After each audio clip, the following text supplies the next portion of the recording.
Hey guys, I'm back. If you follow me at all on social media, you know that I've got a really busy next 3.5 or even longer weeks ahead of me because I'm competing for the title of Miss Wheelchair America 2019 in Grand Rapids. I leave around the 29th and I won't get back till probably the 6th or so. So I'm just trying to get some loose ends kind of tied together right now before I leave. I've got a lot of work still to do. So it might be a little bit before you see more videos from me, but I promise I'm going to keep you guys in the loop. It just may be only connected to the competition. And I wanted to explain to you, first of all, what the competition is and what I've gotten to do with my title after winning the state competition. So again, I was crowned Miss Wheelchair Tennessee 2018 on September 30th. And it was a really long-term goal for me.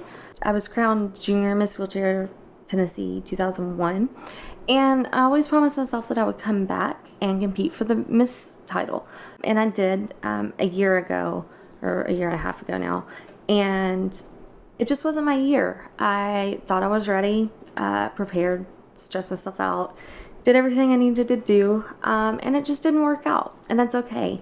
Hindsight's 2020, and what I realized from that process was that I still had some growing to do, and that was okay. It doesn't mean that it wasn't hard. It doesn't mean that it wasn't discouraging and frustrating and all of that, but once I got through the hardest part of feeling defeated, I realized I needed to come back.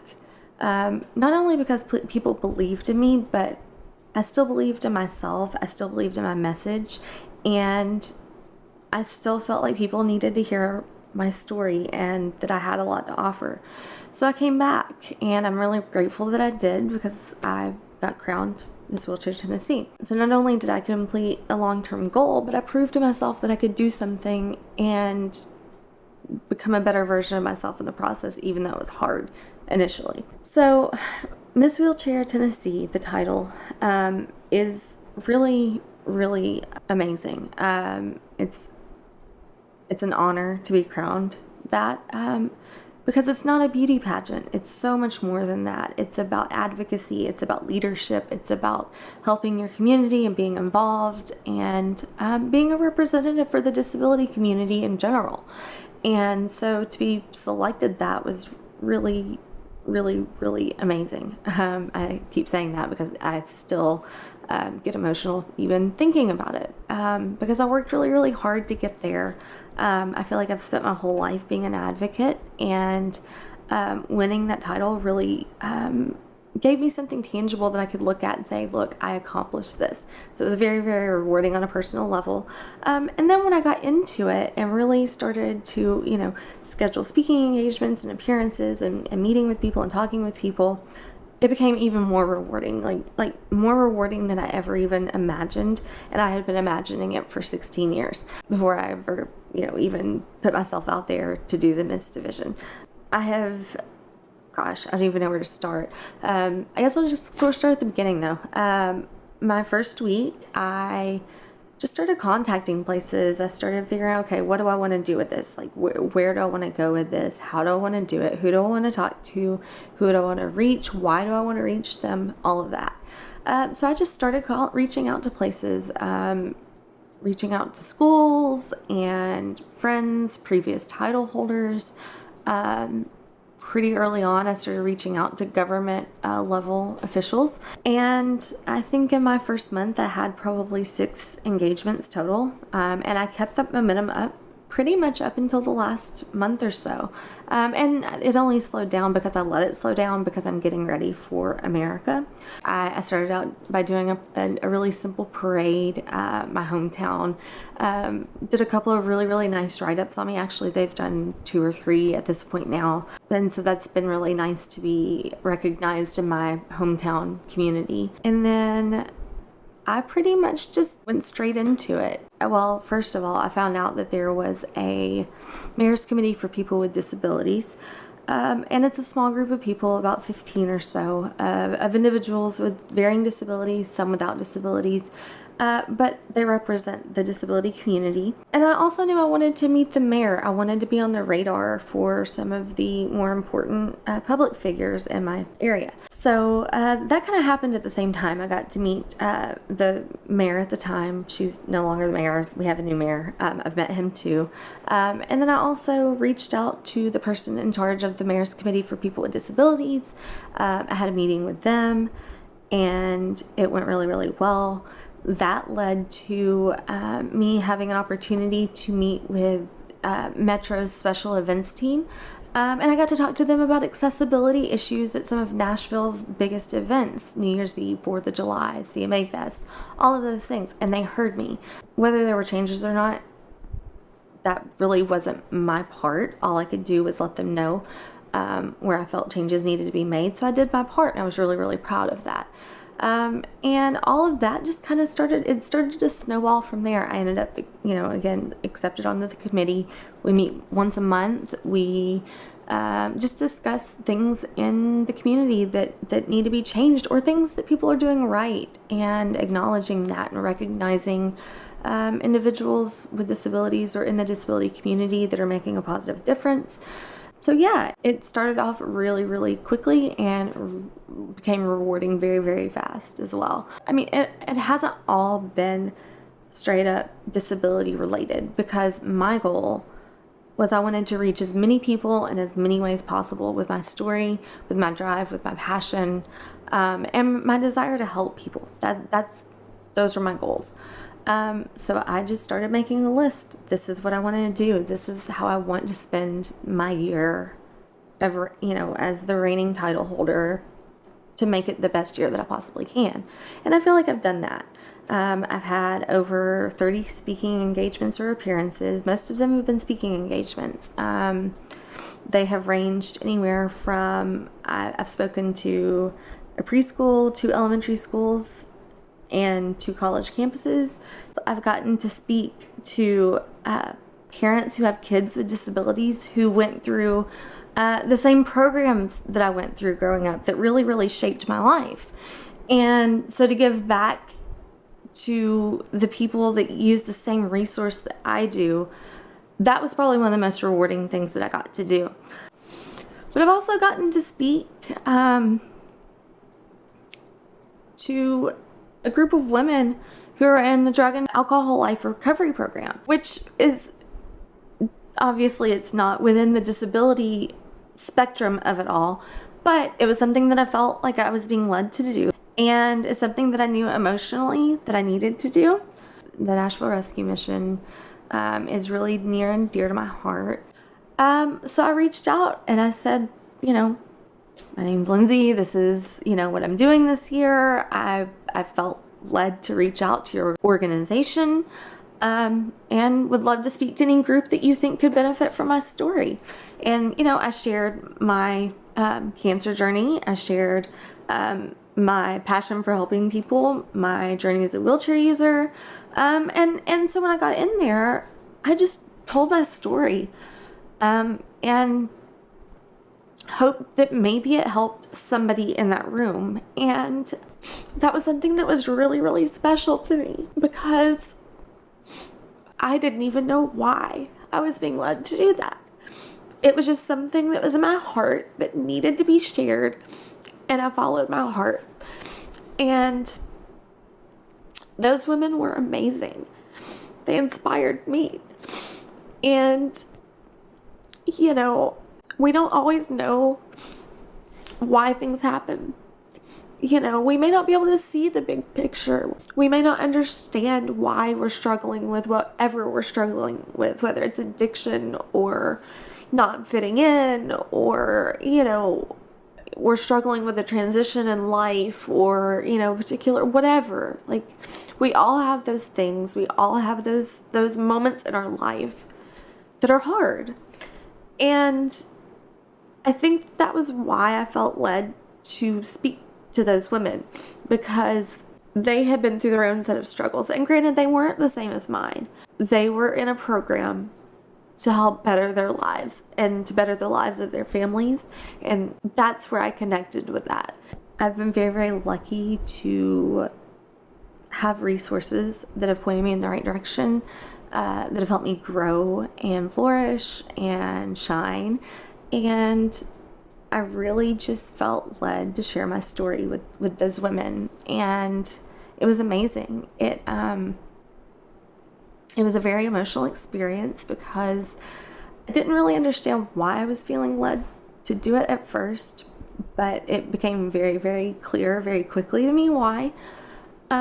So I went in and just told them that. I said, I don't even know what brought me here, but I'm here because I was feeling led to, and here's my story. And I shared my story, and, they told me that I inspired them, but not only did they tell me that, but they inspired me. They helped me, have a better appreciation for my circumstances and for my story as well. I've said it before, but I'm really grateful for my story, and being around those women and seeing their gratefulness for the resources that were provided to them really put it all into perspective for me of how lucky I am, and for how fortunate I am to have the resources that I've had in my life.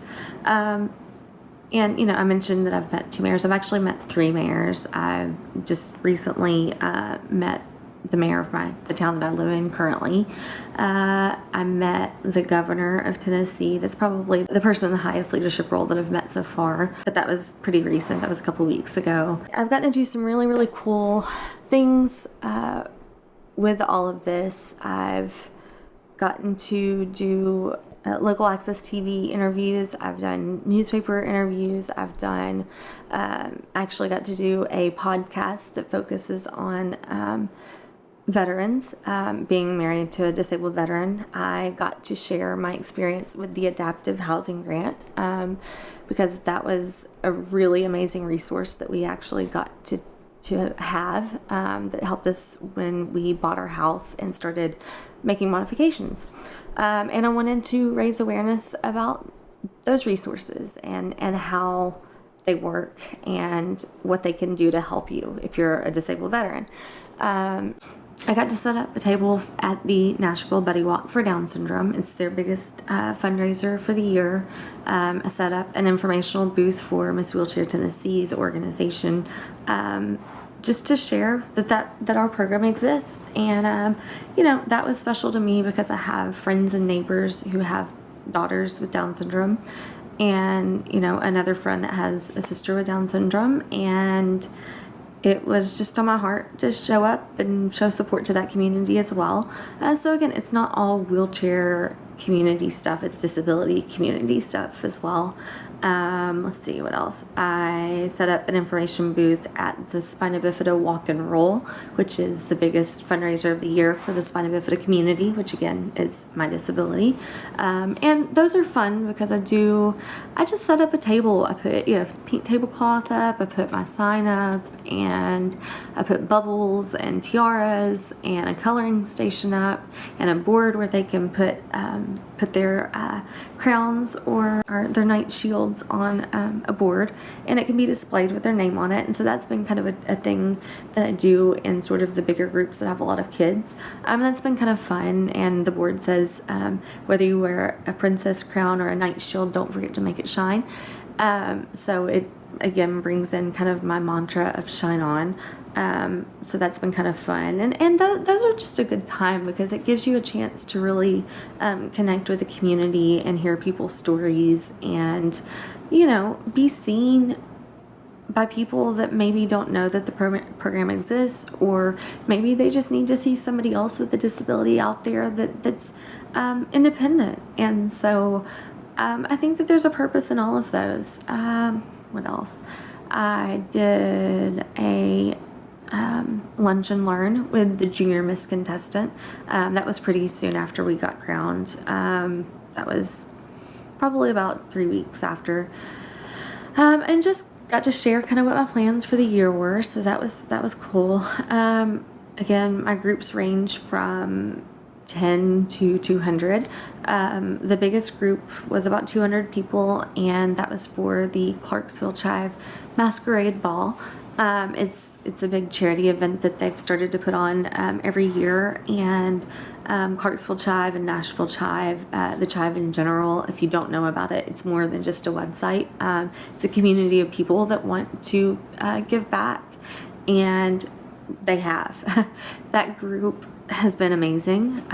They have helped me raise my entry fees for state when I competed the first time. They completely raised all the money that I needed for state the second time, and they also supported me when I was raising money to go to Miss Wheelchair America, which I'm doing in a couple weeks. So they have definitely been some of my biggest supporters, and so to get to speak at one of their biggest events was really, really meaningful to me, because I got to express gratitude for what they've done for me and how much they've meant to me on my journey. Not only in this journey, but when I was diagnosed with thyroid cancer, there were people in that group that were there for me every step of the way, from hospitals to surprising me with giant paintings of Keith Urban, for my birthday. And this year has just been amazing. I've gotten just to create memories. I've dealt with local, state, and federal government agencies. Through my YouTube video, I got to meet with people from TSA and the program TSA Cares, and I did a video on that. If you haven't seen it, you should check it out, because TSA Cares is a really awesome program that helps people with all different types of needs, whether it's, maybe you have an oxygen tank, or you're in a wheelchair and you need help with your luggage, or you need help getting to your gate or on and off the plane or whatever. And those people can help you and get you to where you need to be. And so TSA Cares was the federal government agency. They were all very, very nice, and it was a big deal because it's a federal agency, and they were awesome and helped me accomplish my goal of getting another video out. And that video hopefully has helped some people in the process too. So, my YouTube videos have definitely come later in my reign. They have blown my expectations out of the water. I started to do it because I thought, well, maybe I'll reach a couple of people, maybe I'll help a couple of people along the way on something. And then I started getting requests for more videos, and more videos, and more people were seeing them. And, now I look at some of the videos and they have tens of thousands of views. And so YouTube wasn't necessarily my main goal in all of this, but it has been a lot of fun. It's been really unique and really rewarding, and it gives me a better understanding of the disability community and what their concerns are, so that I can be a better role model for that community. Not only that, but those videos have gotten me out of my comfort zone. They have led me to do videos like this, and so it's all good. I've got a couple more things coming up before I go to Miss Wheelchair America, and when I get done with Miss Wheelchair America, regardless of whether I get crowned or not, I still have a couple of months left on my reign as state title holder. So I'm gonna have hopefully an opportunity to do a few more things at the end of that reign anyway, but who knows, my whole life could change in just a matter of just a few weeks right now. I'm hopeful. I'm excited. I'm nervous, of course, like I said. But you know what? This is part of the experience, and all I can do is make the best of it. All I can do is put the best version of myself out there for them to see, and hopefully they recognize it, and hopefully I get chosen. If not, I know that whoever does win will do the title service justice. And so I'm excited.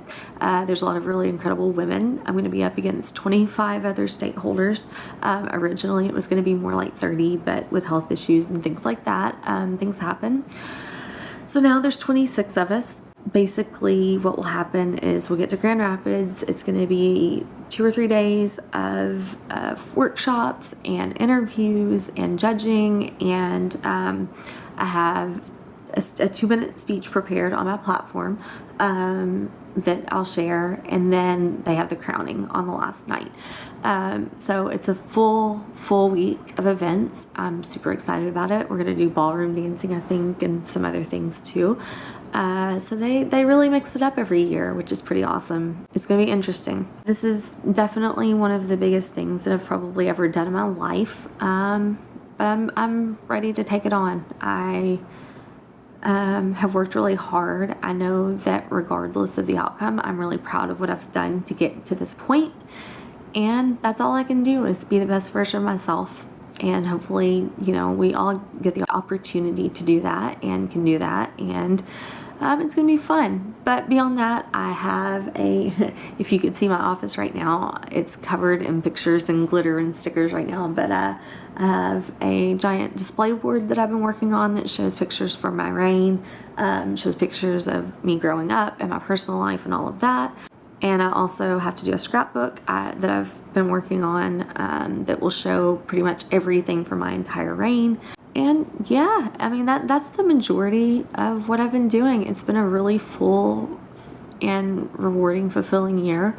Oh, and part of what I also did, and I just remembered I didn't mention this earlier, is that I put together a fundraiser that was really, really special to me. I ended up coming up with the idea of doing a music and comedy fundraiser, and I wanted to do, you know, auction items and things like that. Had a whole lot of people contribute items. I had a really, really good turnout. It helped raise almost every bit of my entry fee for Nashville, and then online funding helped fund the rest of that.